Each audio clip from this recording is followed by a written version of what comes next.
अल्हम्दुलिल्लाह वकफ़ा वसलामुन अला इबादिहिल्लज़ीना इस्तफ़ा अम्मा बअदु फ़अऊज़ु बिल्लाहि मिनश शैतानिर रजीम बिस्मिल्लाहिर रहमानिर रहीम वदाइयन इलल्लाहि बिइज़्निहि वसिराजम मुनीरा वक़द क़ाल अल्लाहु तबारक व तआला फ़ी मक़ामिन आख़र या अय्युहल्लज़ीना आमनु इत्तक़ुल्लाहा वब्तग़ू इलैहिल वसीला सदक़ल्लाहु मौलानल अज़ीम क़ाल अल्लाहु तबारक व तआला फ़ी शानि हबीबिल करीम इन्नल्लाह व मलाइकतहु युसल्लूना अलन नबी या अय्युहल्लज़ीना आमनू सल्लू अलैहि व सल्लिमू तस्लीमा अल्लाहुम्मा सल्लि अला सय्यिदिना व नबिय्यिना मौलाना मुहम्मदिन व अला आलिहि व अस्हाबिही अजमाइन।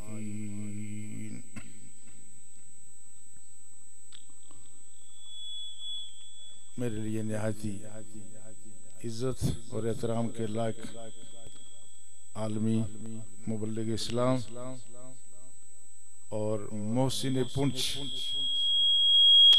हज़रत अल्लामा पीर मोहम्मद फजल रब्बानी साहब अज़म अल्लाह फ़यूदकुम ज़ेब आस्ताना आलिया नहरिया शरीफ और हमारे देरीना रफ़ीक कार कायदे असासा और इस खानका के खादिम और हमारे मखदूम जनाब मारूफ अदीब और अजीम मुअर्रिख जनाब सैयद ज़ाहिद हुसैन नईमी शाह साहब, मुजाहिद इस्लाम हज़रत अल्लामा मौलाना डॉक्टर खानकुल खान साहब व जमी हाज़रीन कराम, ये इज्तिमा अगरचे देखने में मुख्तसर है लेकिन हम समझते हैं कि ये सारा मुखलिसीन का इज्तिमा है। आप में से कोई भी दुनिया की खातिर यहाँ नहीं आया है तो गैर मुखलिस लोगों का करोड़ों का इज्तिमा, उसके मुकाबले में मुखलिसीन का दर्जनों का इज्तिमा ज्यादा खुदा के नजदीक मकबूल है, उसकी ज्यादा कदर व कीमत है। हजारों पत्थर भी चंद अकीकों का मुकाबला नहीं कर पाते अगरचे होते पत्थर ही हैं। इसलिए हमें बड़ा इत्मीनान है कि आप सारे मुखलिस हजरात हैं। मुझसे पहले हमारे दो जय्यद उलमा ने जिन मौज़ूआत पर यहाँ आपके सामने बयान फरमाया है, चूँकि इसके बाद किबला पीर साहब का खुसूसी बयान होने वाला है, इसलिए मैं कोई नया मौजू नहीं छेड़ता। ये उन हजरात ने जो चीज़ें बयान फरमाई हैं, मैं चाहता हूँ कि उनको कुरान और सुन्नत से मजीद मुअय्यद कर लूँ ताकि ये वाज़ेह हो जाए कि उनकी जो राय है ये कोई शख्सी राय नहीं है, बल्कि कुरान और सुन्नत के सैकड़ों नहीं हजारों दलाइल इसके पुष्ट पर खड़े हैं। बात दफा जब हम कोई बात करते हैं, पीर साहिबान की बात होती है, तो शायद लोगों को ये गलतफहमी न हो कि ये हमारे अकाबरीन भी शायद इसी जुमरे में आते हैं। अल्हम्दुलिल्लाह अहले सुन्नत के जितने भी अकाबरीन हैं, ये जितने दरबार हैं, उनमें से दरबार आलिया नहरिया शरीफ बिलखुसूस हम उसका हवाला दे सकते हैं। यहाँ इल्म भी है, अमल भी है, यहाँ सुन्नत रसूल का इत्तबा भी है, मखलूक खुदा के साथ मोहब्बत और प्यार भी है। लेकिन ये जो मुख्तलिफ हजरात दुनिया में जिनको हम वली मानते हैं, वो सारे किसी दरसगाह के पड़े हुए नहीं थे। ये हमारे साईं सैयद मीर बादशाह ये कोई उस तरह से मारूफ माने में आलिम दीन न थे, लेकिन इसके बावजूद हम कहते हैं ये अल्लाह के वली हैं। तो ये चंद बुनियादी चीजें हैं जिनको जानने और समझने की जरूरत है कि फिर ये वली थे तो ये कौन से वली थे।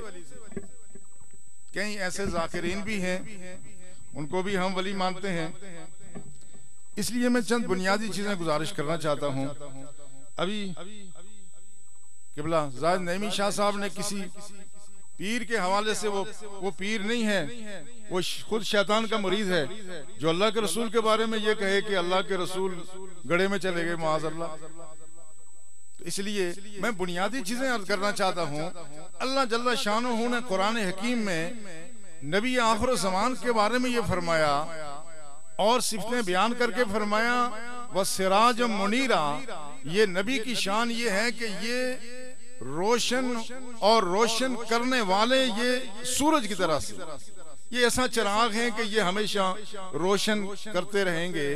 और एक जगह इस सूरज के लिए जो आप पे अभी चमक रहा है, इसके लिए भी अल्लाह ने फरमाया वजाल शम्स सिराजा, हमने इस सूरज को भी सिराज बनाया, ये भी चिराग है और मेरा नबी भी चिराग है।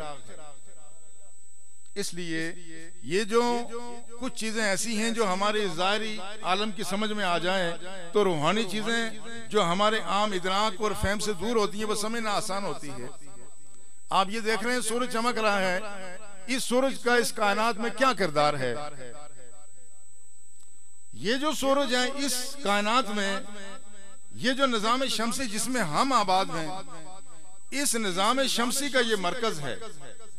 सारे सियारे इसके गिर चक्कर लगा रहे हैं। इसका काम क्या है? ये सारे कायनात को रोशनी भी देता है, हरारत भी देता है, ताकत भी देता है, तवानाई भी देता है। और इस निज़ाम शमसी का कोई जर्रा ऐसा नहीं है जो इस सूरज से बेगाना हो। ये कभी ये मशरिक में चमकता है, कभी मगरिब में चमकता है, कभी एशिया में है तो कभी ऑस्ट्रेलिया में है तो कभी अफ्रीका में है। ये सारे आलम को रोशन कर रहा है और हर एक इस कायनात की हर शय को उसकी हैसियत के मुताबिक फैज दे रहा है। कायनात के जो बेजान जर्रे हैं, ये सूरज उसको भी फैज देता है, उसकी तहारत का जरिया है। हमारे उलमा ने ये बात लिखी है, फिक़ही मसाइल में ये चीज मौजूद है कि किसी जमीन के चप्पे पर अगर नजासत पड़ जाए, उस पर अगर सूरज की रोशनी मुसलसल लगती रहे तो तवील अरसे तक जब ये सूरज की रोशनी पड़ती है, वो जगह नजस थी, वो पानी से पाक नहीं हुई, मगर इस सूरज की रोशनी में खुदा ने वो ताकत दी है, वो नफासत दी है कि ये उस पलीदी को भी पाक करके छोड़ देता है। लेकिन इस कायनात में ऐसी अशिया हैं जो इससे ज्यादा फैज उठाती हैं। ये मुख्तलिफ अशिया हैं, यहाँ मुख्तलिफ अजनास हैं, खुदनी अजनास हैं। आप फलों को देख लें, अंगूर हो या सेब, आम हो या अनार हो, कोई दुनिया का कोई भी जो फल है, इस फल को फैज कहां से मिलता है? इस फल को फैज शम्स से मिलता है। मैं बाकी चीजों की तरफ नहीं जाता, शजर हजर की तरफ, दरख्तों की तरफ, पौधों की तरफ, कि इनको फैज कैसे मिलता है। मैं तो सिर्फ ये कह रहा हूं कि है फैज सूरज का, मगर अंगूर में जायका और है, सेब में जायका और है, और आम में जायका और है, हर एक फल में जायका और है, मगर ये सारा ये जायका और ये चाशनी, ये मिठास भरता क्या है? ये सूरज भरता है। सारी चीजें सूरज की तवस्सुत से आ रही हैं, मगर हर एक का जायका अपना है, हर एक का दामन अपना है, हर एक का मजाज अपना है, मगर फैज सबको सूरज से ही मिलता है। इसलिए पुराने लोग, मैं देसी मिसाल दूं ताकि आपको समझ आ जाए। पुराने लोग जैसे हुण हर पासा बूटे बूटे हुई, पुराने लोग कदे भी जिथे कोई मक या कण कराए उथे कदे बूटा ना से होने दे, अणसे परछाव हुई हूं भी देखने में एक बड़े फलसफे नहीं गल नहीं, जिथे परछाव है उथे फसल अच्छी। कोई पूछे क्या उस मकाम पर क्या खुदा उस जगह का रब नहीं है? आपने उसको पूरी तवानाई दी है, आपने जो खाद डाली या गोबर डाली या जो भी डाला, आपने उस खेत में सब में बराबर डाला, लेकिन वहां फसल जहां सूरज के और फसल के दरमियान कोई चीज हाल हो गई, वहां फसल हमेशा कम होती है। वजह क्या है कि उस मकाम को सूरज से फैज नहीं मिल रहा है, दरमियान में पर्दे हाल हो गए हैं, दरमियान में पर्दे हाल हो गए हैं। इसलिए फैज उस मकाम को नहीं मिल रहा है, हालांकि दूसरी जगह को फैज ज्यादा मिल गया। इसलिए ये सूरज फैज दे रहा है, कायनात के जर्रे जर्रे को फैज दे रहा है, मगर ये जो फैज है ये हर वक्त हर जगह नहीं होता। आज इस वक्त सूरज अगर एशिया में चमक रहा है तो ऑस्ट्रेलिया में अभी इस वक्त सूरज का फैज नहीं है, ये जब पहुंचेगा तो वहां फैज देगा। अफ्रीका में इस वक्त फैज इसका तकसीम नहीं हो रहा है, वो सिलसिला महदूद हो गया है। ये तो इस सूरज की बात है, मगर अल्लाह ने अपने हबीब के लिए फरमाया सराज ये भी है, सराज वो भी है।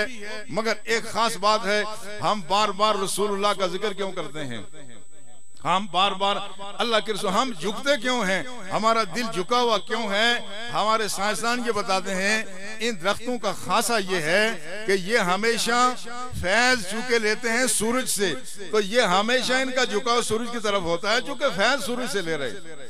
जितने भी दरख्त हैं ये हमेशा सूरज की तरफ थोड़ा सा झुकाव इसलिए होता है कि ये फैज सूरज से ले रहे हैं। हम इसलिए दरबार रसालत की तरफ, गुंबद खजरा की तरफ हमारे दिल हमेशा इसलिए झुके होते हैं कि हमें सारा फैज जाते ग्रामी रसूल से गुंबद खजरा के तवस्सुत से आता है।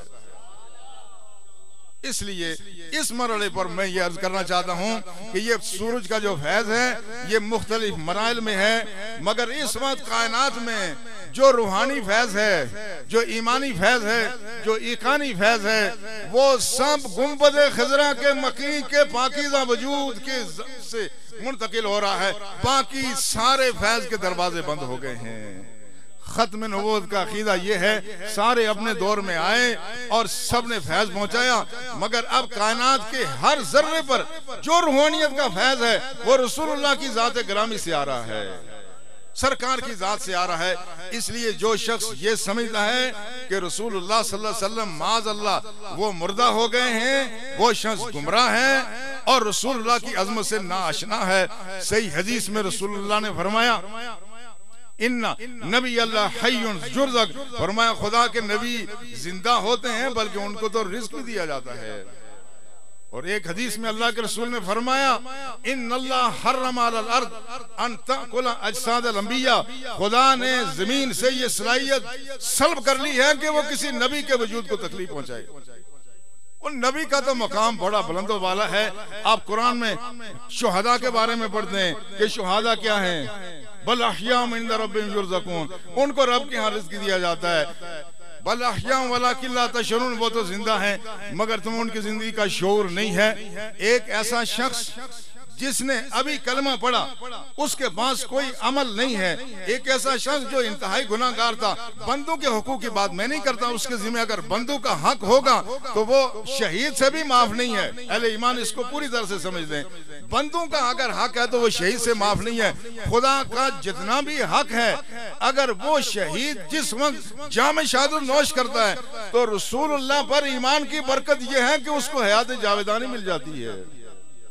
तो जिस नबी पर कलमा पढ़ने की बरकत यह है कि हयात जावेदानी मिलती है, वो नबी खुद कैसे मुर्दा हो सकता है? ये गुमराह लोगों का अकीदा है। और वो जो मेराज वाली हदीस वो तो सारे ही मानते हैं।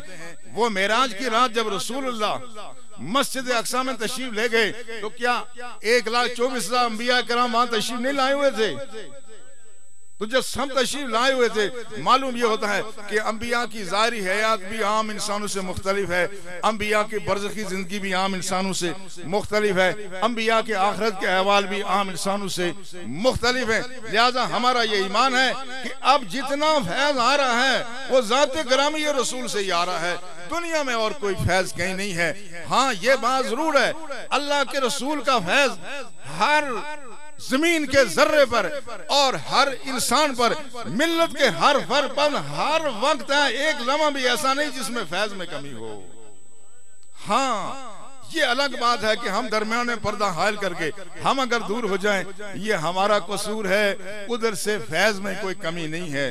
इसलिए सादी ने कहा था महाल सादी के दर राय सफा तबार रफ्त जुज दर बे मुस्तफा। कहते हैं सादी ये महाल है कि राय सफा में रसूलुल्लाह का तरीका छोड़ करके कोई आदमी आगे चल सके। इसलिए ये बात ज़हन में रखें, अल्लाह के रसूल का फैज रिम जिम बरस रहा है। अब जितनी खुदा की रहमतें और बरकतें हैं इंसानों के कल्ब और नजर पर जो नाजिल हो रही हैं, वो गुंबद खजरा से होकर के आती हैं बराह रास्त। अब कोई अल्लाह की जात से फैज का कोई और रास्ता नहीं है। लेकिन जब हम अहलुल्लाह की बात करते हैं, आम वसीले की बात करते हैं, तो ये ऐसा ही है। आपने देखा ये जो हमारा मोबाइल का सिस्टम है, ये जो नेट का सिस्टम है, ये सारा कहां से कैसे चलता है? ये सारी चीजें हम यहाँ से मोबाइल से बात करते हैं, ये रेडिएशन होती है, ये आवाज टकराती है जाके सैटेलाइट से।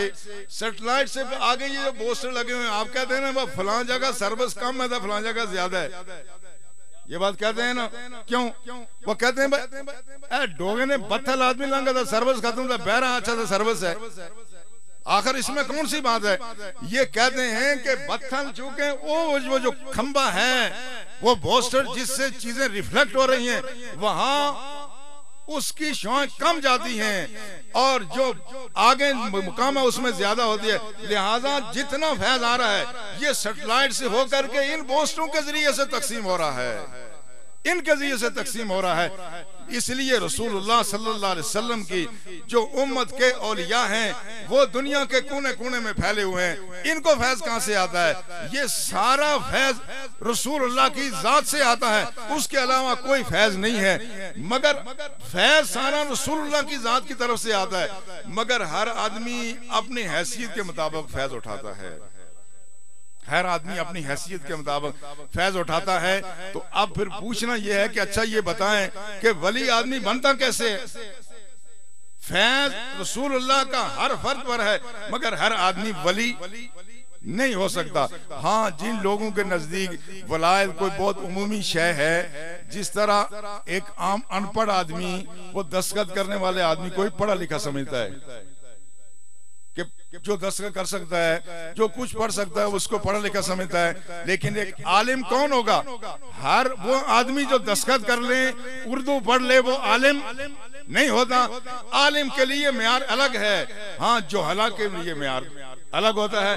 अनपढ़ के लिए दस्तखत करने वाला, चिट्ठी पढ़ के सुनाने वाला वो पढ़ा लिखा है, मगर आलिम के नजदीक आलिम वही है जो तमाम उलूम पर जो उससे मुताल्लिक है उन सब पर महारत रखता हो। लिहाजा बाद लोग कहते हैं हर एक आदमी वली ही है। हम कहते तुम्हारा मेयार अलग है, अल्लाह और अल्लाह के रसूल का मेयार अलग है, अल्लाह और अल्लाह के रसूल का मेयार अलग है। लिहाजा वो जो हदीस जो प्रोफेसर डॉक्टर खानकुल साहब ने यहाँ पढ़ी थी, मैं उसको कदर तफसील से बयान करना चाहता हूँ। ये तो तसव्वुफ, ये वलायत, ये एक प्रोसेस है, ये एक अमल का नतीजा है। अब लोग कहते हैं कि अचानक ऐसा लब है जेड़ा आसे की अंदर भी चमका था, बाहर भी चमका, अल्लाह ने वली बनाया। नहीं नहीं नहीं नहीं, ये काम नहीं होता। ये तो हम हैं क्या, वो अल्लाह के जो अंबिया हैं, रसूलुल्लाह सल्लल्लाहु अलैहि वसल्लम इमाम अल अंबिया हैं, जिनके लिए नबुव्वत आलम अरबा में लाजिम हो चुकी थी। आप फरमाते हैं कुन तो नबियों व आदम व बैनल माए व तीन, आदम का खमीर तैयार हो रहा था, उस वक्त भी मैं नबी था। मगर गारे हिरा में रसूलुल्लाह ने भी चिल्ले किए हैं, गारे हिरा में रसूलुल्लाह ने भी इबादत की है, तहन्नुस किया है, गौर व फिक्र किया है, वहां पर अल्लाह के रसूल ने इबादत की। लिहाजा अहले सुन्नत को ऐसा ये शॉर्टकट कोई मलंग लंब है जेड़ा जमीन तो उठा के आसमान पर पहुंचा दे, ये नहीं हो सकता। ये बात नहीं है, ये मेरिट के खिलाफ है। खुदा आदिल है, उसका करम होता है, लेकिन ये अदल के खिलाफ है। ये बात ऐसा नहीं हो सकता। ये कि मलंगों के हाथों में हमारी तकदीर नहीं है, हमारी रूहानी तकदीर अल्लाह के रसूल के इख्तियार में है। ये फैज सारा वहां से आ रहा है और हर शख्स अपनी हैसियत के मुताबिक उससे फैज उठाता है। इसलिए वो जो बुखारी शरीफ की हदीस है, हम बाद दफा उसकी आधी हदीस हम अक्सर पढ़ते हैं, हम वो हदीस पढ़ते हैं, मन आद अली वलीयन फक़द आदम तो बिल हर्ब। अल्लाह ने फरमाया जो शख्स मेरे वली से दुश्मनी रखे, मेरी तरफ से उसके खिलाफ ऐलान जंग है। कुरान और सुन्नत में सिर्फ दो चीजों में खुदा ने ऐलान जंग फरमाया। एक सूद के खिलाफ, कि जो शख्स सूद खाए उसके खिलाफ खुदा ने फरमाया ऐलान जंग है अल्लाह और अल्लाह के रसूल का। जो खुदा के नेक बंदू से दुश्मनी रखे, अल्लाह ने फरमाया, अल्लाह के रसूल ने फरमाया मन आदली वलीयन फक़द आदम तो बिल हर्ब। अल्लाह जल्ला शानो फरमाते हैं जो मेरे वली से दुश्मनी रखे, मेरी तरफ से उसके लिए ऐलान जंग है। मगर वली बनता कैसे है? रसूलुल्लाह सल्लल्लाहु अलैहि वसल्लम ने इरशाद फरमाया, अल्लाह की जात क्या फरमाती है? अल्लाह की जात ने फरमाया तकर्रब अब्दी इलैया बिन नवाफिल। दूसरी रवायत ये है कि मफ्तरत तो अलै मा तकर्रब अब्दी इलैया बिशैइन अहब्बा इलैया मिन मफ्तरत तो अलै। मा तकर्रब अब्दी इलैया बिशैइन अहब्बा इलैया मिन मफ्तरत तो अलै। ये एक हदीस एक लफ्ज को तवज्जो से सुनना। मा तकर्रब अब्दी इलैया बिशैइन, कोई बंदा मेरे तरफ कुर्ब का तसव्वुर भी नहीं कर सकता जब तक कि वो फराइज अदा न करे। मैं नहीं कह रहा हूं, ये अल्लाह के रसूल की हदीस बुखारी। मा तकर्रब अब्दी इलैया बिशैइन अहब्बा इलैया मिम्मा अफ्तरतु अलैह। अल्लाह के रसूल ने फरमाया जब तक कोई शख्स फराइज अदा न करे उस वक्त तक तो वो कुर्ब का ख्याल भी न करे। ये पहला मरहला है वलायत का, ये पहला मरहला है तसव्वुफ का। कौन सा? फराइज की अदायगी। जो शख्स फराइज अदा नहीं करता वो वली तो क्या, वो तो वो बाद दफा आदमी ईमान से चला जाता है। ये ईमान से आदमी चला जाता है। और इसकी मिसाल ऐसी है, आप कहते हैं ईमान से कैसे चला जाता है? मैं ये पूछता हूँ, ये जो दरख्त है, इस दरख्त में इसको जान कहां से मिलती है? जमीन से मिल रही है ना। इसको जमीन से ताकत मिलती है, कुछ सूरज से भी ये लेता है, और इसकी आगे शाखें हैं। इसी तरह से हमारे ईमान की भी एक जड़ है, एक ईमान की शाख है। ईमान की जड़ क्या है? वो अकीदा है, अकीदा तौहीद है, अकीदा रसालत। जो अकायद है वो ईमान की जड़ है, और शाखें अरकान इस्लाम है, कलमा तैयबा, नमाज, रोजा, हज, ज़कात, ये उसकी शाखें हैं। मगर कोई बूटा ऊपर सारा कुंडी छोड़ा, इसने छिलका भी रवाज छोड़ा था, आखिर उसी के इसकी जड़ें भी खुश्क हो जाएंगी। वो जो पानी की जिसके अंदर नमी मौजूद है वो शायद कहीं कहीं फुट नीचे की जड़ें, जब ऊपर से हमने इसकी शाखें काट दी। बाज बूटे ऐसे होने जिनने जाको लवा निकली है ना, बाज ऐसे होना जिनने तक कदर लवा नहीं निकल रहा। ये वो बूटा है ईमान का कि जिसमें बहुत दफा ये होता है कि आदमी अगर अमाल सालेह छोड़ दे तो नतीजे के तौर पर ईमान की जड़ भी खुश्क हो जाती है, वो दुनिया से काफिर मरता है। इसलिए तो कुरान में आता है यौम तबयद्दु वजूह व तस्वद्दु वजूह। उस वक्त जो कोई चेहरे सफेद होंगे, कोई स्याह होंगे, तो वो जो सफेद चेहरे वाले हैं वो स्याह चेहरे वाले से पूछेंगे आका फर्तुम बादा ईमानकुम, और जालिमो तुम तो हमारे साथ थे, तुम्हारे नाम भी मुसलमानों के थे, तुम्हारे बज़ाहिर कुछ काम भी मुसलमानों। आका फर्तुम बादा ईमानकुम, जालिमो क्या तुम अंदर से काफिर हो गए थे? पता चलता है कि कुछ ऐसे लोग भी होंगे जो बज़ाहिर नाम मुसलमानों के, मगर वो बदअमाली की वजह से एक मरहला ऐसा आता है, पहले आदमी बदअमल होता है, फिर आदमी उस बदअमली पर मुतमईन हो जाता है। पहले आदमी फराइज का तारिक होता है, फिर फराइज की अहमियत उसके दिल से निकल जाती है, वो दरअसल अंदर से काफिर हो जाता है। खुदा हमें इस आजमाइश से महफूज व मामून रखे। तो पहला दर्जा क्या है? अल्लाह ने फरमाया कि यतकर्रब अब्दी, कैसे होता है? पहला दर्जा ये है कि आदमी फराइज अदा करे, ये वलायत का पहला दर्जा है। अभी वलायत शुरू नहीं हुई है, ये तो ईमान बचाने का पहला दर्जा है। उसके बाद क्या होता है? मा यज़ालुल अब्द, फिर क्या करता है? यतकर्रब इलैया बिन नवाफिल, पर आदमी मुसलसल नफिल पढ़ता है। मा यज़ाल, कभी नहीं छोड़ता। उसकी तहज्जुद भी कज़ा नहीं होती, कज़ा हो तो उसकी आंखें पुरनम हो जाती हैं, वो फराइज को तर्क करने का सोच भी नहीं सकता। और ये जो नफिल है, इस नफिल को यही ना समझना कि ये नफिल सिर्फ तहज्जुद का नाम ही है, ये इशराक और चाश्त का नाम ही है, ये सिर्फ जिक्र अज़कार का नाम ही है। ये कुछ तो है नवाफिल हमारी इबादत में, कुछ नवाफिल हैं इन्फाक में। तो जो शख्स पंजगाना नमाज न पढ़े वो सिरे से तो वो मेरिट ही पूरा नहीं करता कि वो तसव्वुफ की तरफ आगे कदम बढ़ाए।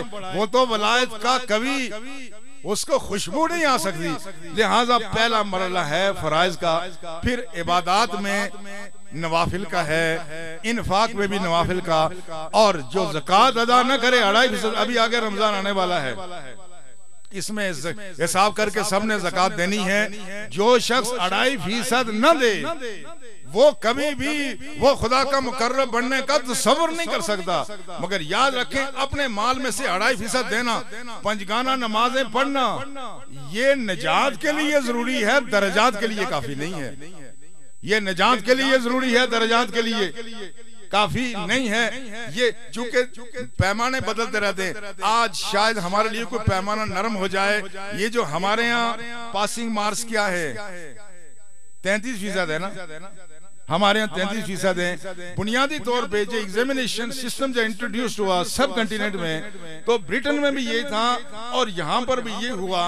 जो इंग्लिश मीडियम स्कूल थे उसमें परसेंटेज थी 65%, उसमें पासिंग मार्क्स थे 65%। हिंदुस्तान के लिए अंग्रेजों ने नरम किया, वो चाहते थे कि ये इनकी सारी नस्ल ही नरम हो पढ़ाई में, तो उन्होंने उसका निस्ब करके 32.5%, मतलब उन्होंने 32.5 के बजाय 33% कर देते हैं। लेकिन याद रखो, आज 33% लेने वाला कोई तालिब इल्म क्या मेडिकल कॉलेज में जाता है, इंजीनियरिंग कॉलेज में जाता है, कोई अच्छा इदारा उसको दाखिला देता है, अच्छा मेडिकल कॉलेज, इंजीनियरिंग की तो बात की बात है। हमारे गवर्नमेंट कॉलेज रावलाकोट में पिछली दफा फर्स्ट ईयर में जो आखिरी एडमिशन हमने बच्चियों को दिया वो 93% नंबरों वाली थी। तो क्या दुनिया का ज़ाब्ता क्या है? एक है पासिंग मार्क्स, पास होने के लिए, दूसरा है कोई सीट लेने के लिए, दर्जा पाने के लिए। ये 2.5% जो है ज़कात, ये दर्जात के लिए नहीं है, ये तो निजात के लिए है।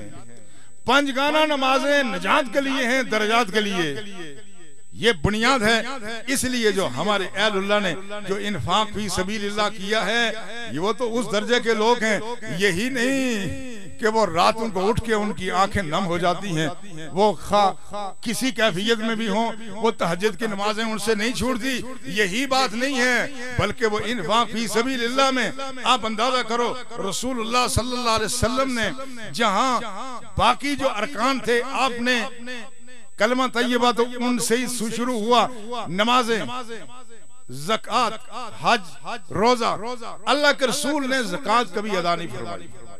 ये याद रखना, खुदा के रसूल ने कभी ज़कात अदा नहीं फरमाई।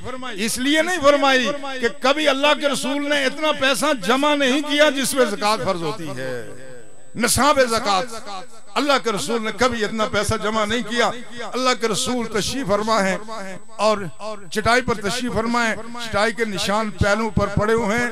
हज़रत उमर आए, अर्ज़ किया या रसूलल्लाह, आप भी पुरनम हो गए। कहा या रसूलल्लाह, ये कैसर और किसरा के हुक्मरान इतना आराम से जिंदगी गुजारें, आप इस हाल में जिंदगी गुजारें। फरमाया उमर, क्या तुम इस पर राजी नहीं हो कि उनके लिए दुनिया है, हमारे लिए आखिरत है।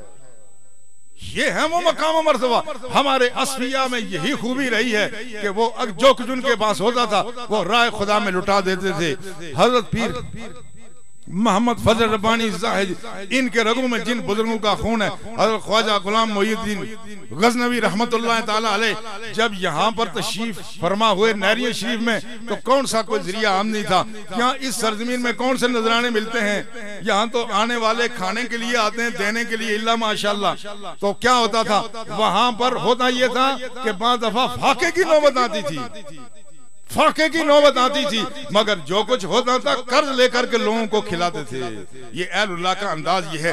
लिहाजा अहले ईमान होता क्या है, फिर अगले मरहले पर आदमी नवाफिल का एहतमाम करें और फिर हराम से बचे, हराम से ही नहीं बचे, मकरूहात से बचे और मुस्तहबात पर दवाम इख्तियार करें, मुस्तहबात पर दवाम इख्तियार करे। अब ये बहुत सारी चीजें ऐसी हैं जो बज़ाहिर फर्ज व वाजिब नहीं है, फर्ज व वाजिब नहीं है। आज लोगों का मेयार और है, अहलुल्लाह का मेयार और है। डॉक्टर खानकुल साहब जो बात फरमा रहे थे, आज के लोग नंगे सर भी नमाज पढ़ते हैं, नंगे सर नमाज पढ़ते। मुझसे लोगों ने पूछा कि जी क्या नंगे सर नमाज नहीं होती? मैंने कहा हमसे ये मसला ना पूछो, ये किसी और से पूछो। मैंने अपने बुजुर्गों को देखा कि सारी उम्र कभी वो बैतुल खला में भी नंगे सर नहीं गए, सारी उम्र बैतुल खला में भी नंगे सर नहीं गए। तुम खुदा के सामने हाथ नंगे सर जाने की बात करते हो। तो मकाम मर्तबा वो लोग पाते हैं जिनका कोई अमल रसूलुल्लाह की सुन्नत के खिलाफ न हो। मुस्तहबात में हालांकि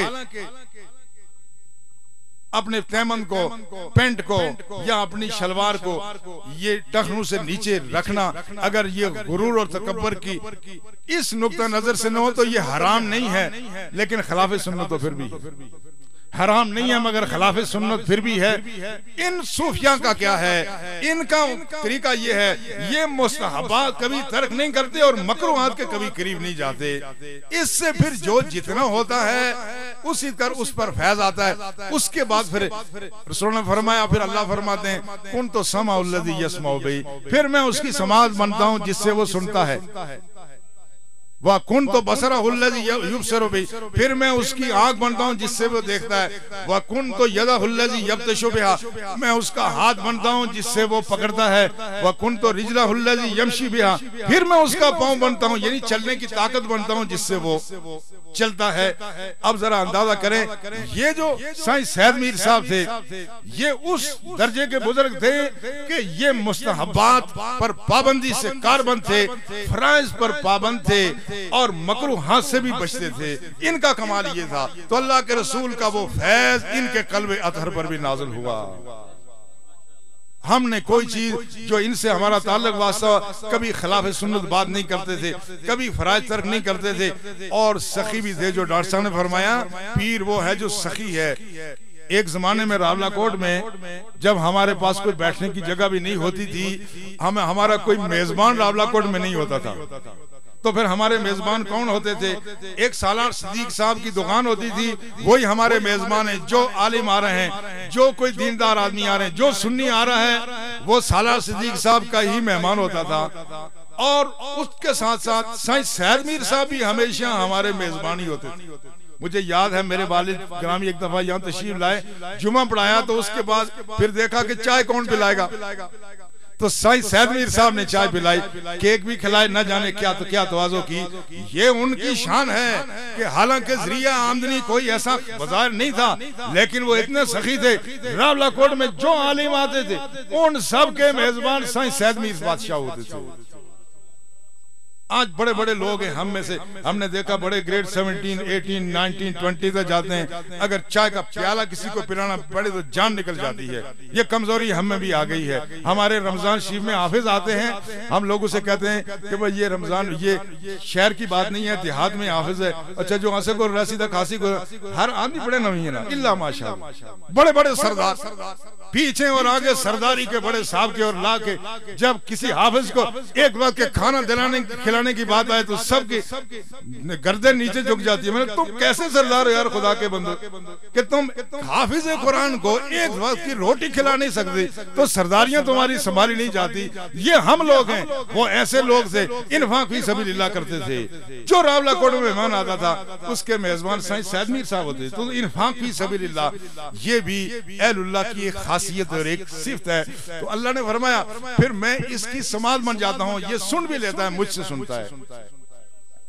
हमारे एजाज साहब, जिनको पीर एजाज कहते हैं, आम लोग कहते हैं, वो कहते हैं एक दफा साईं और साढ़े कर आए, मैं कड़ी मक्का रोटी उन्हें कहनी गए, तब माड़ी बीवी आने लगी कि भाई उन्हें कुत्ता की दस्तरखान की कपड़ा डाई दा खावे, ना मैं डोली छोड़े, मैं डोली छोड़े साईं, और ना मैं के कालीना की डोली छोड़ी, जो भी चीज थी शायद काली नहीं होगी। उन्हें मैं उन्हें की रोटी दे दा मुड़ी आज, इसलिए वापस गए था। उन्हें सारी कड़ी उतने काली ने लियाड़ी नहीं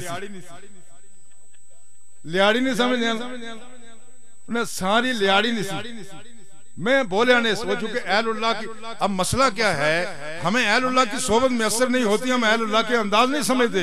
बाद दफा लोग बड़े बड़े लिखे अहलुल्लाह के अंदाज नहीं समझते, वो बाद दफा गुमराह कौन बात करते हैं। वो चूंकि अहलुल्लाह से ताल्लुक था, उन्हें पता लगी या कि साईं और पता लगी या कि बीविया मरिया गल भाई कि जो कड़ी डोल सी साईं, उन्हें मैं डोली छोड़ी था उन साफ करने। अब किसने सुना? ये एक समाज है, जिस शख्स के दिल में माल की मोहब्बत नहीं है, जिसने उलमा की खिदमत की, जो फराइज से लेकर मुस्तहबात तक उसका पाबंदी से पूरी तरह से इल्जाम करता है, जो हराम से बचता है, मकरूहा से बचता है। अल्लाह के रसूल ने फरमाया, अल्लाह ये कुन तो समाउल्लज़ी यस्माउ, मैं उसकी समाज बन जाता हूँ जिससे वो सुनता है, मैं उसकी आंख बनता हूँ जिससे वो देखता है। इसलिए अहले ईमान अल्हम्दुलिल्लाह अहले सुन्नत का अकीदा इतना साफ सुथरा निखरा हुआ है कि अहले सुन्नत के उलमा न होते, ये दीन की वो ताबीर सही बयान न कर दे, तो आज ये होता कि हमें बहुत सारी चीजों को हमें तो खुदा मानना पड़ता।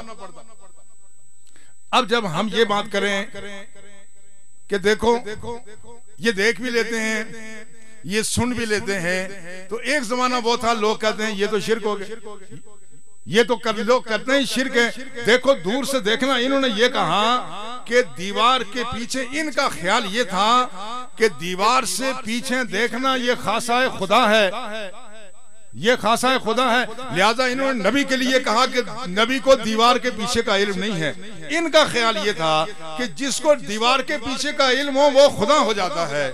मगर हमारे अकाबिरीन ने ये हमने कहा वो नबी तो वो है जिनको दीवार के पीछे का क्या दिल के अंदर का पता होता है। आज जो साइंसी तहकीकात हैं, मेरे पास गुजरात के कोई मेहमान आए तो मेरे घर में ठहरे, वो रात को उन्होंने गुजरात में फोन किया, वो जो ट्रैकर को लगता है गाड़ियों में, मैंने तो नहीं लगवाया लेकिन सुना आप ज्यादा बेहतर समझते, उस शख्स ने तितरोड में मेरे घर में बैठ के गुजरात में कंपनी वालों से राब्ता किया कि ये बताओ कि मेरी गाड़ी कहाँ है। उन्होंने कहा आपकी गाड़ी रामलाकोट के करीब एक गांव है तितरोड, उस तितरोड में मस्जिद है, मस्जिद गजाली सिंध है, उस मस्जिद के सामने खड़ी है। देख लो ये ट्रैकर का कमाल है कि आदमी बैठा हुआ है गुजरात में, और ये एक गाड़ी नहीं जितनी गाड़ियां कंपनी में रजिस्टर्ड हैं, उसने जब बताया हमारे दिल से एक दुआ निकली कि हमारे उलमा की जिंदगियों में खुदा बरकतें दे, और जो दुनिया को फैज दे के गए अल्लाह उनकी तुरंतों पे करोड़ों रहमतें नाजिल फरमाए। अगर वही तशरीह इस उम्मत के पास होती कि जिसको दीवार के पीछे का पता है वो खुदा है, लिहाजा नबी को भी दीवार के पीछे का इल्म नहीं है, तो हमें आज ट्रैकर को भी हमें खुदा मानना पड़ता, जो कि तारीफ हमारी वही थी, क्योंकि उसको दीवार का नहीं, उसको सैकड़ों मील दूर का पता है। ये जो डगाउसले ये इस तरह के थे, अब ये कुरान और सुन्नत से इसकी तायद हरगिज नहीं होती, तो उसमें अल्लाह जल्ला शानों ने फरमाया फिर ऐसा बंदा क्या होता है, इंसान अनी लाओ तो यन्नहु, ये अगर मांग ले तो मैं इसको जरूर दे देता, इंसान अनी लाओ तो यन्नहु, ये बंदा अगर मुझसे सवाल करे, ये साइंस आदमी बादशाह सवाल करे तो मैं इसको जरूर देता हूँ। इसलिए इनके ज़ाहिरी हाल को न देखना, जुब्बे कुब्बे को न देखना, इनके दिल की दुनिया का देखना कि ये इनकी दिल की दुनिया कैसी है। हदीस में आता है बरा बिन मालिक एक सहाबी थे, रसूलुल्लाह की खिदमत में हाजिर हुए तो फकीराना वज़ा में थे, फकीराना मज़ा में थे। रसूलुल्लाह सल्लल्लाहु अलैहि वसल्लम ने उनको इस वज़ा में देखा तो फरमाया बाद लोग मेरी उम्मत के ऐसे हैं जिनकी फकीराना वज़ा है लाइन अक़समू लअबर्रहुल्लाह, अगर ये कसम खा दें तो खुदा इनकी कसम जरूर पूरी करता है। ये औलिया बाद दफा बिगड़ भी जाते हैं, ये खुदा के साथ ये नाज वाले लोग होते हैं ना, ये बाद दफा किसी बात पे अल्लाह के साथ भी कोई इसरार करते हैं, अड़ी कर देते हैं कि या अल्लाह ये काम ऐसा होगा। अल्लाह भी फरमाता है जिन्होंने मेरे साथ इतना किया है, जो मुस्तहब्बात भी तर्क नहीं करते, जिनके दौलत दुनिया, जो लोग दुनियादार हैं ये दौलत की पूजा करते हैं, वो दौलत को मेरी राह में लुटाते हैं। अल्लाह ने फरमाया इंसान आनी लो तो यन्नहु, ये बज़ाहिर इनका लिबास किसी को अच्छा लगे या न लगे, फरमाया ये अगर मुझसे सवाल करें तो मैं जरूर उसकी कसम पूरी कर देता हूँ।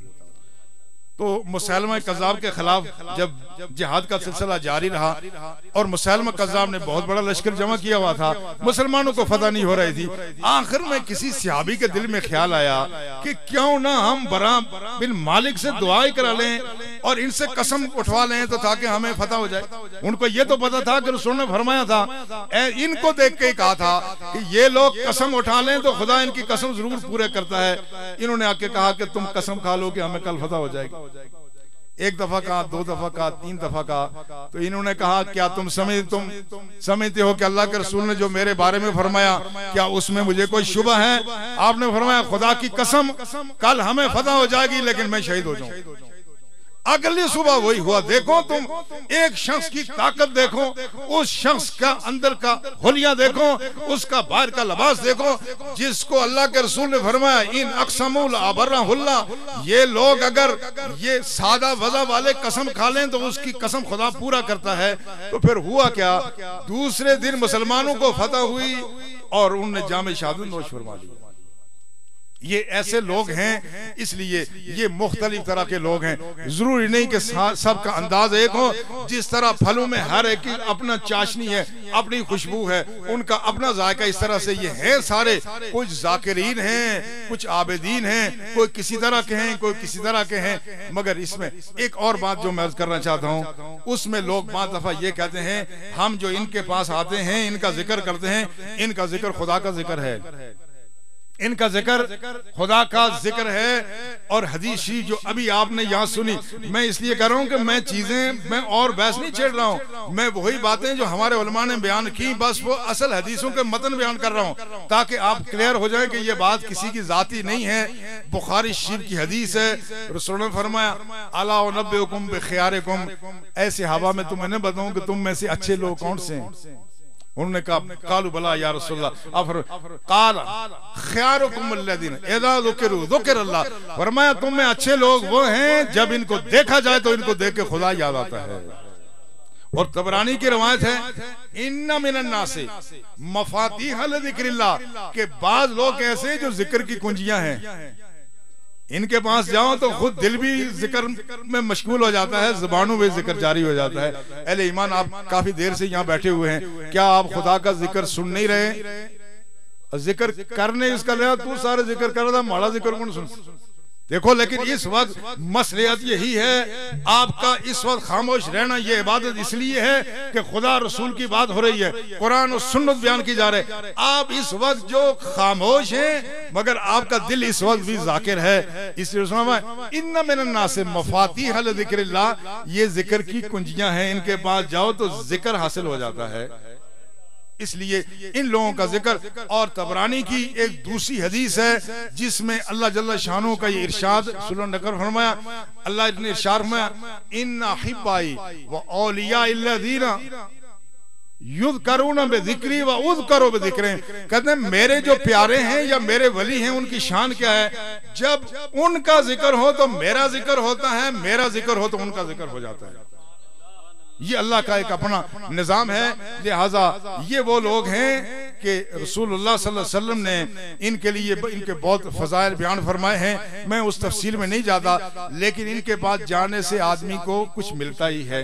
बाद दफा लोग कह देते हैं कि आप ये जो वसीले की बात करते हो, देखो ये खुदा ने अपने और बंदू के दरमियान कोई पर्दा नहीं रखा हुआ है। लोग वसीला ये समझे जिस तरह आज सिफारिश कराने को सब बड़े आदमियों को लोग वसीला क्या समझते हैं, वो कहते हैं अल्लाह फरमाया नहनु अक़रबु मिन हब्लिल वरीद, हम तो तुम्हारी रगे जान से ज्यादा करीब हैं। जब मेरा मालिक रगे जान से ज्यादा करीब है तो तुम दरमियान में ये औलिया के और अंबिया के वसीले क्यों करते हो? उनका ख्याल ये है कि वसीला वो होता है जो हम दुनियावी कामों की खातिर लोगों को पकड़ते हैं, लोगों की खुशामदें करते हैं। नहीं नहीं नहीं नहीं, ये बात नहीं है। और जो अल्लाह ने कुरान में फरमाया या अय्युहल्लज़ीना आमनुत्तकुल्लाह वब्तगू इलैहिल वसीला, ऐ अहले ईमान अल्लाह से डरो, तकवा इख्तियार करो और वसीला तलाश करो। लोग कहते हैं इस वसीले से मुराद आमाल सालिया है, इससे मुराद औलिया नहीं है, इससे मुराद आमाल है, इससे मुराद ज़वात नहीं है। आप हज़रात पूरी तवज्जो देने ना हमारे पास बाद लोग क्या ने कि ए जड़ा वसीले नहीं गल करने, वसीला उथे होने तो कोई दूर है, वो आना मैं रगे जान तो ज्यादा करीब दे तो दरमियानी वसीले नहीं कर लोट। कहते हैं वसीले की जरूरत क्या है, वो इतना करीब है। और दूसरी बात ये कहते हैं यहाँ वसीला से मुराद वो नहीं जो तुम कहते हो, इसमें असफिया, औलिया, अंबिया, फुकरा, सैयद बादशाह, सैयद मीर बादशाह, इनकी बात कर, ये दरमियान में कहां से तुम ले आए हो? इससे मुराद वब्तगू इलैहिल वसीला से मुराद आमाल सालिह है, नमाज है, रोजा है, हज है, ज़कात है। ये तुमने ये कौन सी तारीफ कर दी? पहली बात ये है कि हमारे उलमा के नजदीक ये आमाल भी वसीला है और अशखास और ज़वात भी वसीला है।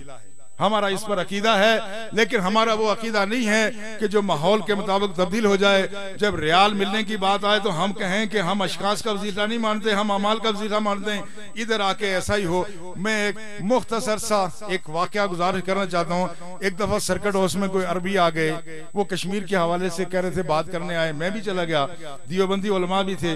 जब शाम को खाने पे हम बैठे तो मैं समझा कि ये कश्मीर की खातिर नहीं आए, ये हमारा अकीदा दुरुस्त करने आए। तो बात होते होते बात बढ़ गई, बहस हो गई, वसीले पर बहस हो गई उनके साथ। उस वक्त हमारे कारी फयाज खान साहब भी तशरीफ फरमा थे और हमारे उलमा में से कोई नहीं था, ये तशरीफ फरमा थे। तो जब बहस छिड़ी तो वहाँ दियोबंदी उलमा भी थे, ये ना बोले। मैंने कहा देखो ये नहीं बोल रहे हैं। तो मैंने उनसे कहा आइए शयूख इन्नल उलमा दियोबंदिया फी हादिल मंतका फी क़ारतिल हिंदिया हम या तक़दूना अन्नल तवस्सुल बिल औलिया वल अस्फिया यजूज कमा यजूज तवस्सुल बिल अमाल सालिहा फसल मिन हाज़ा शेख। मैंने उनसे ये कहा कि जो दियोबंदी उलमा हैं हमारे, ये भी इस बात के कायल हैं कि जिस तरह अमाल से वसीला लिया जाता है, अशखास से, सूफिया से, औलिया से भी वसीला लेना जायज है। मैंने कहा इस शेख से पूछो। तो वो शेख ने क्या किया कि उन्हें रुमाल सटिया कंधे पर दूसरा नस। मैंने कहा खुदा का ये बताओ, अगर मैं गलत कर रहा हूं तो बताओ कि तवस्सुल बिल अंबिया और औलिया जायज नहीं है, और अगर तुम्हारे अकाबिर का ये अकीदा है तो इनको बताओ कि तुम भी ये अकीदा रखते हो। मगर वो आदमी वहां से भाग गया। मुझे अंदाजा हुआ कि ये रियालों ने हमारे अकीदे को कैसा बिगाड़ दिया है। अल्हम्दुलिल्लाह हम रियालों पर न झुकने वाले हैं, न बिकने वाले, न हमारा ये अकीदा है। लेकिन मैं कहता हूँ अगरचे यही बात है, हम मान लेते हैं इस आज से मराद अमाल से मराद, इससे मराद वसीले से मराद सिर्फ अमाल ही हैं। तो उस पर मैं मुख्तसर 2-3 बातें करूं। हम कहते हैं नहीं, इसमें ज़वात मराद नहीं, इससे अमाल ही मराद हैं। तो मैं तुमसे पूछता हूं कि ये जितने भी अमाल हैं ये ठीक है। डॉक्टर खानकुल साहब ने फरमाया इल्म शरीयत ये इसकी बहुत बड़ी कदर कीमत है। और हज़रत गौसे पाक ने फरमाया तलबतुल इल्म हत्ता सिरतु कुतबा, फरमाया मैं कुतबियत के मकाम पर उस वक्त पहुंचा जब मैंने इल्म की तकमील की। इल्म शरीयत के बगैर कोई वलायत फिल वाक़े नहीं है, मैं ये भी मानता हूँ। मगर सच पूछो, ये नमाजें, ये रोजे, ये हज, ये ज़कात, ये सदकात व खैरात, ये इल्म शरीयत, ये जितना भी है, इस सब को वसीला बनाता कौन है? इस सब को वसीला बनाता कौन है? जब तक किसी शख्स में 2 खूबियां न हो, न उसका इल्म निजात का वसीला बनता है, न हिदायत का वसीला बनते हैं, न नमाज है, न रोजा है, न हज है, न ज़कात है। वो 2 चीजें बड़ी तवज्जो से सुनना। पहली शर्त इखलास है। जब तक किसी के अमल में इखलास न हो उस वक्त तक उसका कोई नेक अमल उसको फायदा नहीं दे। दूसरा फराइज की पाबंदी है। मगर ये जो दोनों चीजें, फराइज की पाबंदी मशरूत है अदब रसूल के साथ। फराइज की पाबंदी किसके साथ? अदब रसूल।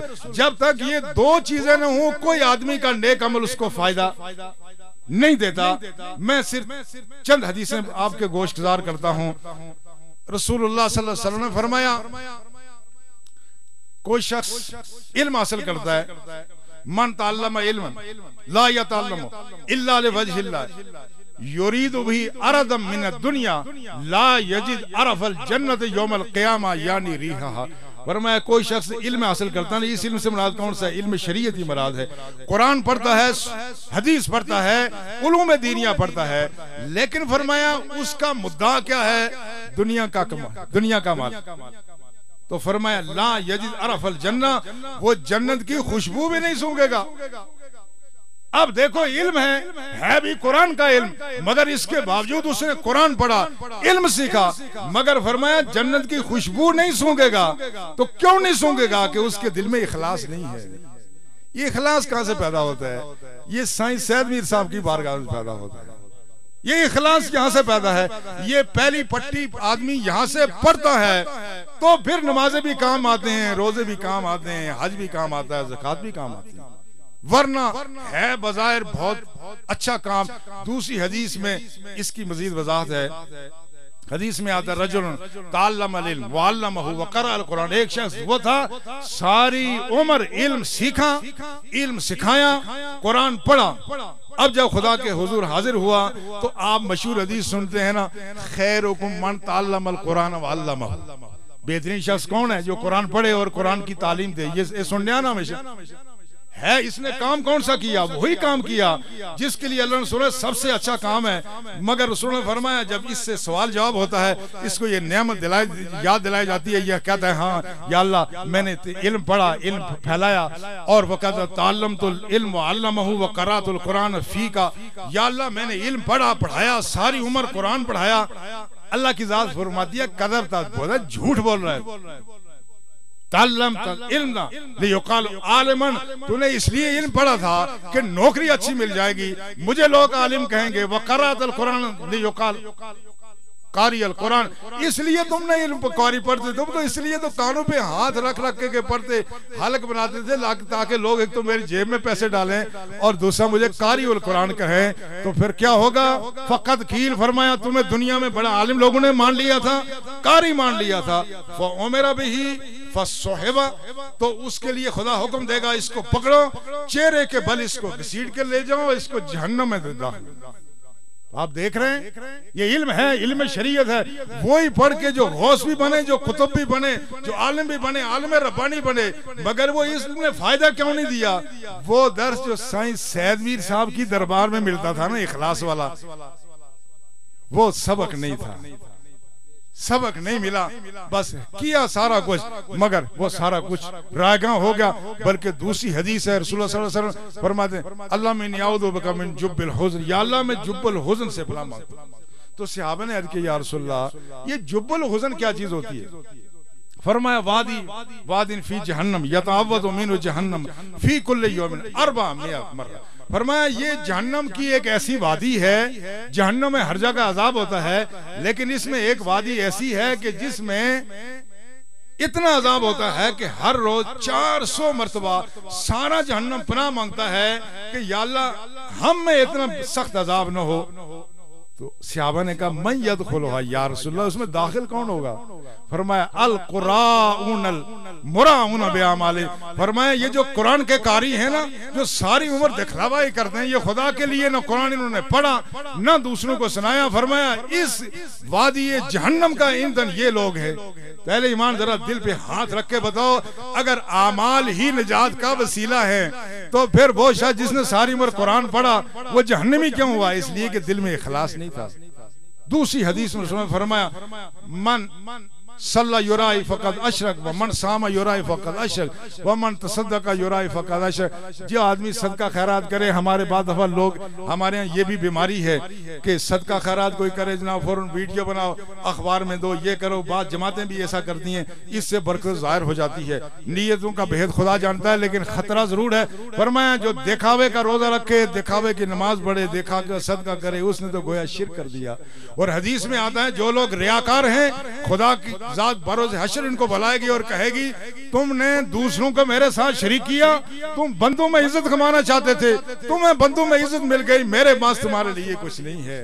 तो आपने देखा फिर नमाजें काम आई, सदका काम आए, रोजे काम आए? नहीं, क्यों नहीं काम आए? वो जो पहला सबक था इखलास का, वो सबक इखलास का नहीं मिला। अहलुल्लाह की खास बात यह है कि यहाँ पे इखलास का सबक मिलता है। यहाँ पर वो कुछ मिलता है जिसके नतीजे में आदमी दुनिया और आखिरत में सुरखरू हो जाता है। ये इखलास न कैम्ब्रिज में है, न ऑक्सफोर्ड में है, न किसी बड़ी सी बड़ी यूनिवर्सिटी में है, न ये हमारे कॉलेज की तालीमात में है, न आपके किसी क्वालिटी एजुकेशन देने वाले स्कूल में है। ये इखलास का सबक साईं सैयद मीर साहब की बारगाह में है, ये इनकी बारगाह में है। यहाँ आओ, इनसे इस्तेफादा करो। हम इनसे इसलिए मोहब्बत करते हैं कि अल्लाह के रसूल ने एक मरतबा इन लोगों की शान बताई तो सहाबा ने कहा अखबिरनी या रसूलल्लाह ला नुहिब्बुहुम, या रसूलल्लाह हमें बताएं ताकि हम भी उनसे प्यार करें। तो अल्लाह के रसूल ने फरमाया वो कौन है?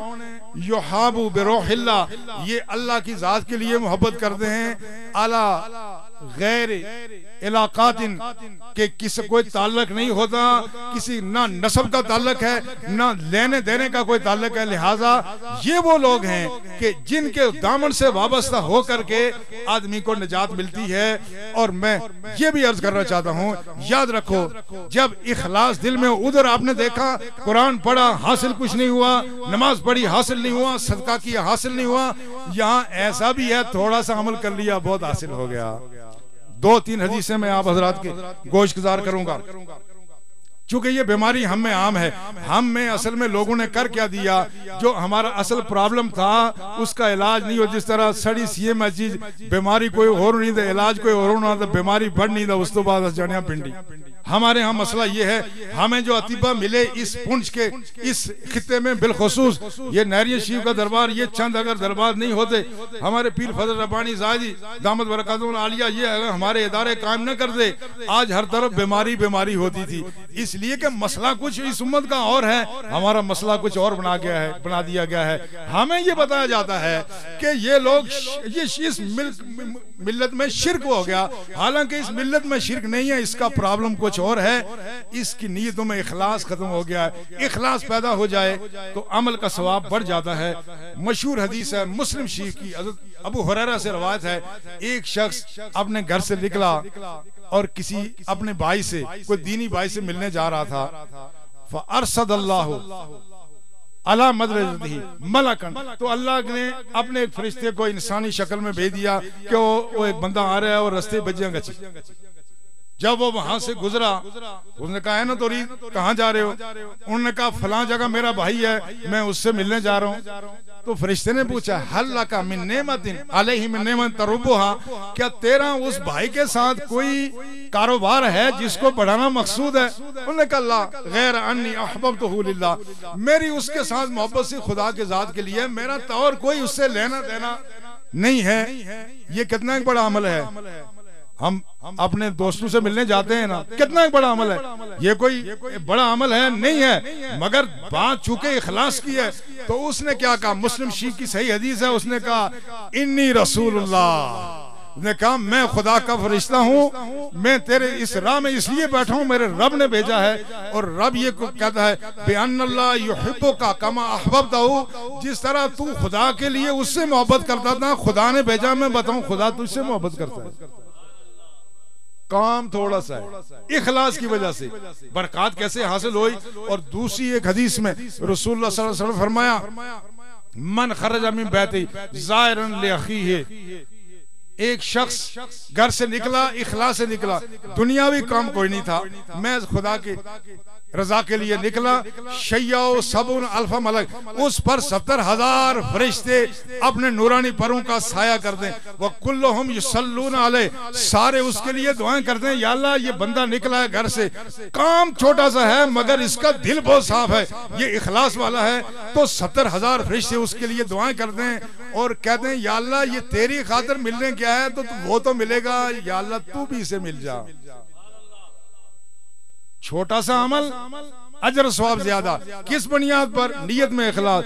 और आखिरी एक हदीस कि जिसमें काम किए बगैर भी सवाब, काम किए बगैर भी सवाब।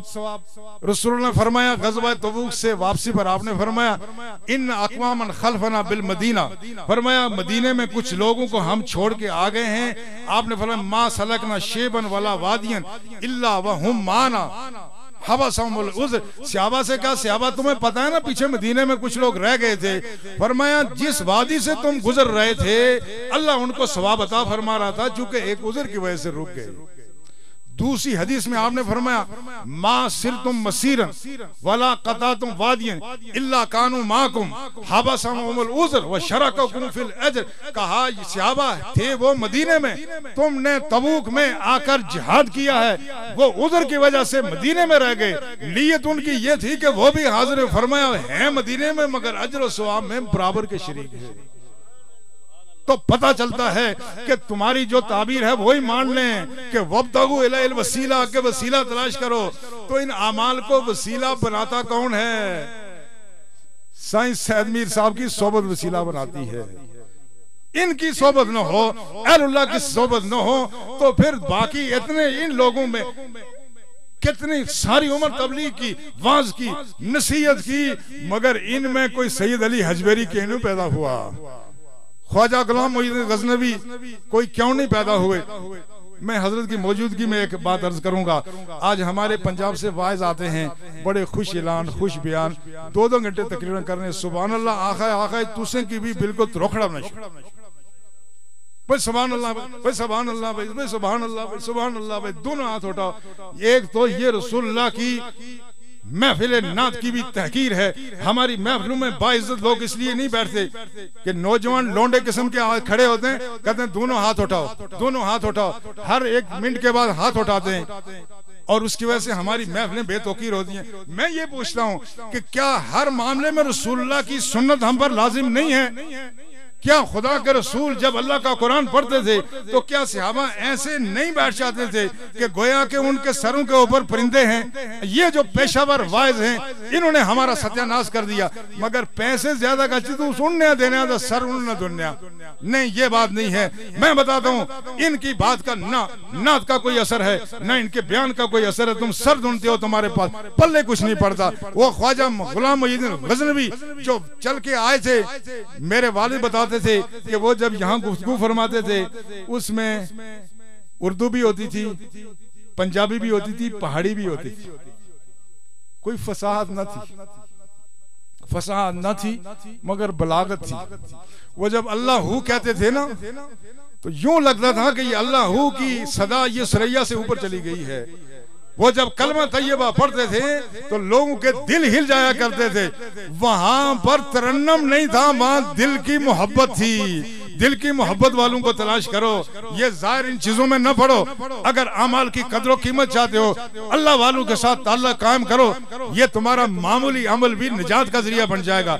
इनसे हट के अगर कोई अमाल का जरिया इख्तियार करेगा, वो जो काबे में कई काने बैठे हुए हैं, जिनकी शक्ल देख करके आदमी को पता चलता है कि इनके ऊपर नहुसत बरस रही है, वो तो काबे में बैठ के वहां पर भी रूहानियत नसीब नहीं होती अगर दिल में अदब मुस्तफा न हो, इखलास न हो। इसलिए हम अहलुल्लाह से मोहब्बत इसलिए करते हैं कि इखलास का दर्श यहाँ से मिलता है, बाकी सारी मंजिलें फिर उनकी उसी साया आतिफत में तय होती है। मैं माज़रत का हूँ, मैंने पीर साहब की मौजूदगी में अल्लामा ज़ुबैर साहब तशरीफ लाए, बात बड़ी लंबी कर दी। अल्लाह हमें अहलुल्लाह के साथ हमारी वाबस्तगी को कायम दायम रखे। वमा अलैना इल्लल बलाग।